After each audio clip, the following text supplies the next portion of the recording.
जहां परेशानी थी वहां कुछ नकारात्मक बातें भी हुई, लेकिन ये बहुत स्वाभाविक है। अतः कि मेरे लिए बहुत बड़ा सौभाग्य है कि देश की जनता ने मुझे 14वीं बार इस जगह पर बैठ करके राष्ट्रपति जी के उद्बोधन को आभार व्यक्त करने के लिए अवसर दिया है। और इसलिए मैं आज जनता जनार्दन का भी बड़े आदर के साथ आभार व्यक्त करना चाहता हूं। और सदन में चर्चा में जिन जिन लोगों ने हिस्सा लिया, चर्चा को समृद्ध किया, उन सब का भी मैं आभार व्यक्त करता हूं। आदरणीय सभापति जी, हम 2025 में हैं। एक प्रकार से 21वीं सदी का 25% हिस्सा बीत चुका है।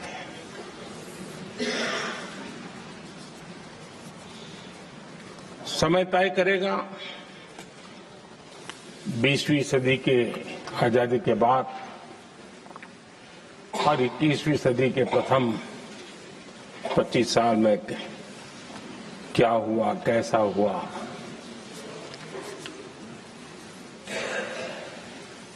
लेकिन इस राष्ट्रपति जी के संबोधन में अगर हम बारीकी इसको अध्ययन करेंगे तो ये साफ नजर आता है कि उन्होंने देश के सामने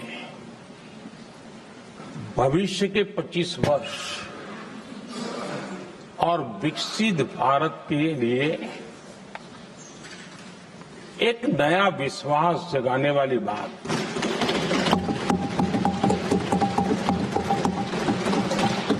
एक प्रकार से आदरणीय राष्ट्रपति जी का ये उद्बोधन विकसित भारत के संकल्प को मजबूती देने वाला है, नया विश्वास पैदा करने वाला है और जन सामान्य को प्रेरित करने वाला है। आदरणीय सभापति जी, सारे अध्ययन बार बार ये कह चुके हैं कि गत 10 वर्ष में देश की जनता ने हमें सेवा करने का मौका दिया। 25 करोड़ देशवासी गरीबी को परास्त करके गरीबी से बाहर निकले।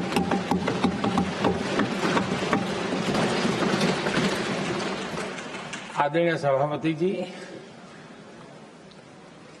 5 दशक तक गरीबी हटाओ के नारे सुने हो और अब 25 करोड़ गरीब गरीबी को परास्त करके बाहर निकले, ऐसे ही नहीं।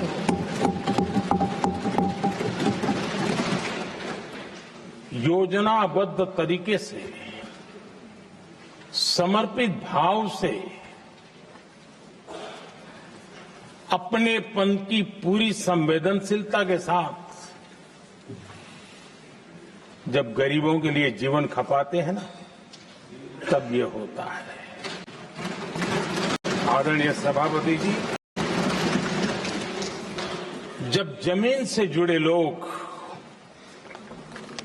जमीन की सच्चाई को जानते हुए जमीन पर जीवन खपाते हैं, तब जमीन पर बदलाव निश्चित होके रहता है।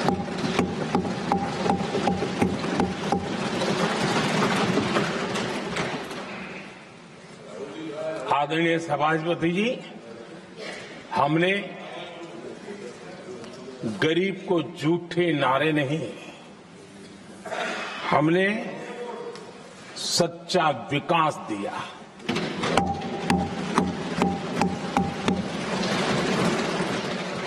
गरीब का दुख, सामान्य मानवी की तकलीफ, मिडिल क्लास के सपने ऐसे ही नहीं समझे जाते हैं। आदरणीय सभापति जी, इसके लिए एक जज्बा चाहिए।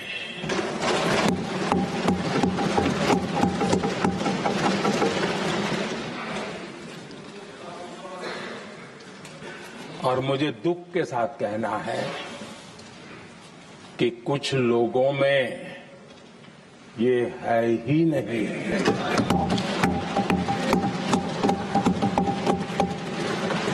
आदरणीय सभापति जी, बारिश के दिनों में कच्ची छत, फुसकी, प्लास्टिक की चादर वाली छत,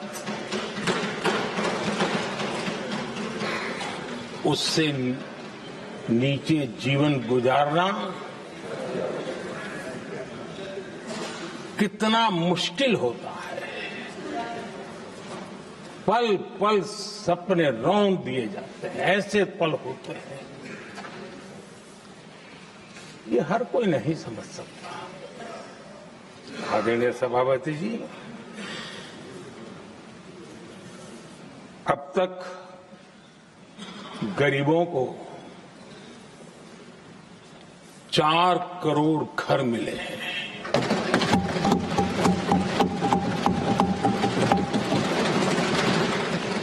जिसने उस जिंदगी को जिया है ना, उसे समझ होती है कि पक्की छत वाला घर मिलने का मतलब क्या होगा। आदरणीय सभापति जी, एक महिला जब खुले में शौच जाने के लिए मजबूर हो जाती है, वो या तो सूर्योदय के पहले या सूर्यास्त के बाद, कठिनाइयों के झेलने के बाद इस छोटा सा अपना नित्य कर्म करने के लिए निकल सकती है। तब उसे क्या तकलीफ होती थी, ऐसे लोग समझ नहीं सकते हैं। आदरणीय सभापति जी, हमने 12 करोड़ से ज्यादा शौचालय बनाकर बहनों बेटियों की मुश्किलें दूर की।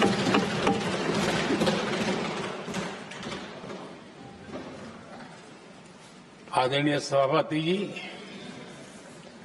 आजकल मीडिया में ज्यादा ही चर्चा हो रही है,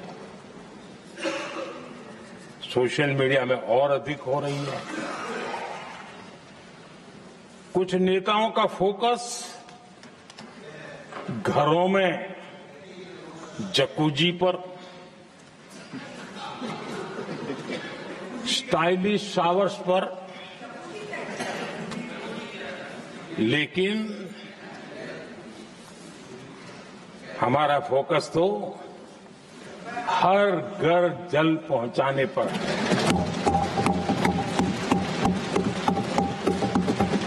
आजादी के 75 साल के बाद देश में 75% करीब 16 करोड़ से भी ज्यादा घरों के पास जल का करने के लिए नल का कनेक्शन नहीं था। हमारी सरकार ने 5 साल में 12 करोड़ परिवारों को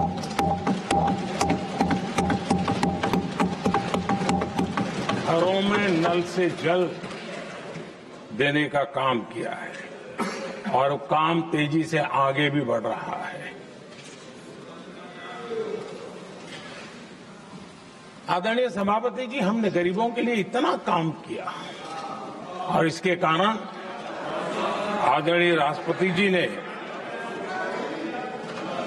अपने अभिभाषण में इसका विस्तार से वर्णन किया है। जो लोग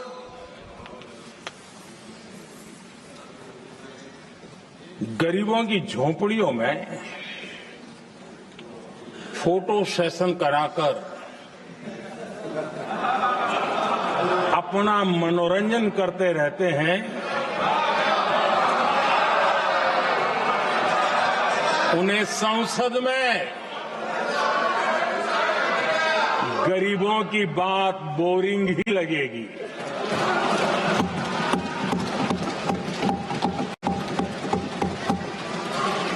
आदरणीय सभापति जी, मैं उनका गुस्सा समझ सकता हूं।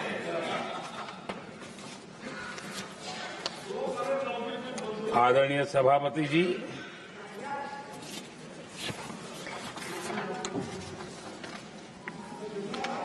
समस्या की पहचान करना एक बात है,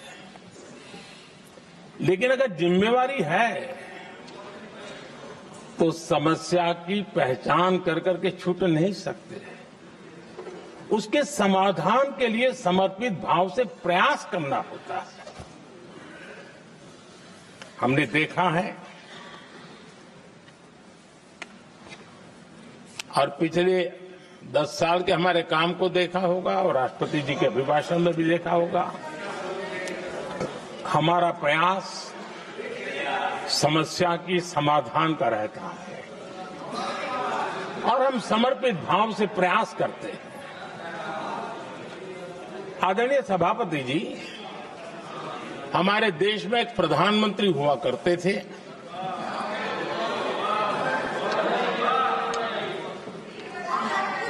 उनको मिस्टर क्लीन करने कहने की एक फैशन हो गई थी। उस प्रधानमंत्री जी को मिस्टर क्लीन कहने की फैशन हो गई थी। उन्होंने एक समस्या को पहचाना था और उन्होंने कहा था कि दिल्ली से 1 रुपया निकलता है तो गांव में 15 पैसा पहुंचता है। अब उस समय तो पंचायत से लेकर पार्लियामेंट तक एक ही पार्टी का राज था। पंचायत से पार्लियामेंट तक एक ही पार्टी का राज था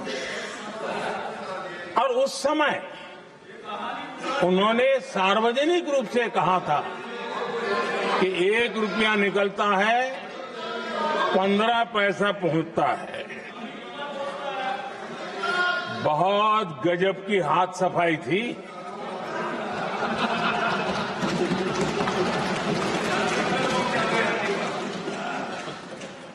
पंद्रह पैसा किसके पास जाता था, ये देश का सामान्य मानवी भी आसानी से समझ सकता है।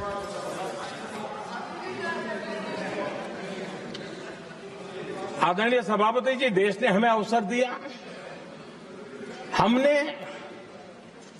समाधान खोजने का प्रयास किया। हमारा मॉडल है बचत भी विकास भी। जनता का पैसा जनता के लिए। हमने जनधन, आधार, मोबाइल की जेम ट्रिनिटी बनाई और डीबीटी से डायरेक्ट बेनिफिट ट्रांसफर ये देना शुरू किया। आदरणीय सभापति जी, हमारे कार्यकाल में हमने 40 लाख करोड़ रुपया सीधा जनता जनार्दन के खाते में जमा किया। आदरणीय सभापति जी, इस देश का दुर्भाग्य देखिए, सरकारें कैसी चलाई गई, किसके लिए चलाई गई।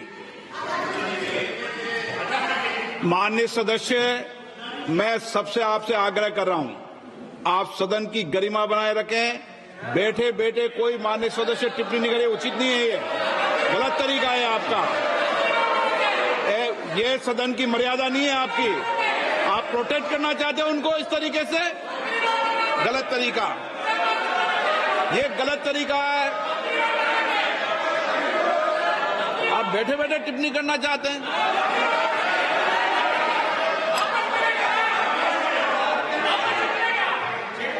आदरणीय सभापति जी,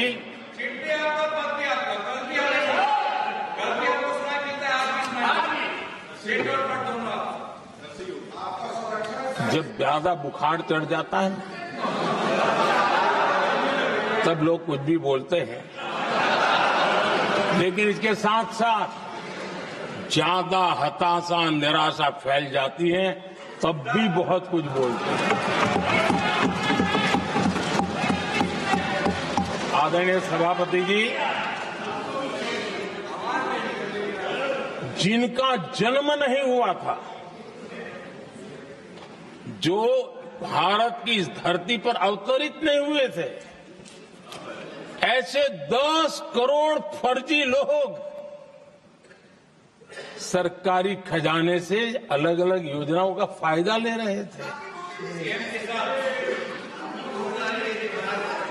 आदरणीय सभापति जी, सही को अन्याय न हो इसलिए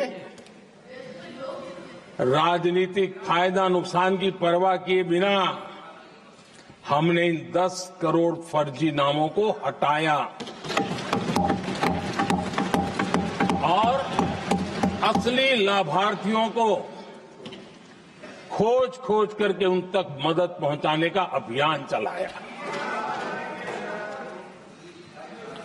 आदरणीय सभापति जी, ये 10 करोड़ फर्जी लोग जब हटे और भिन्न भिन्न योजनाओं का हिसाब लगाएं तो करीब करीब 3 लाख करोड़ रुपया गलत हाथों से जाने से बच गए। मैं हाथ किसका था ये नहीं कह रहा हूं, गलत हाथों से।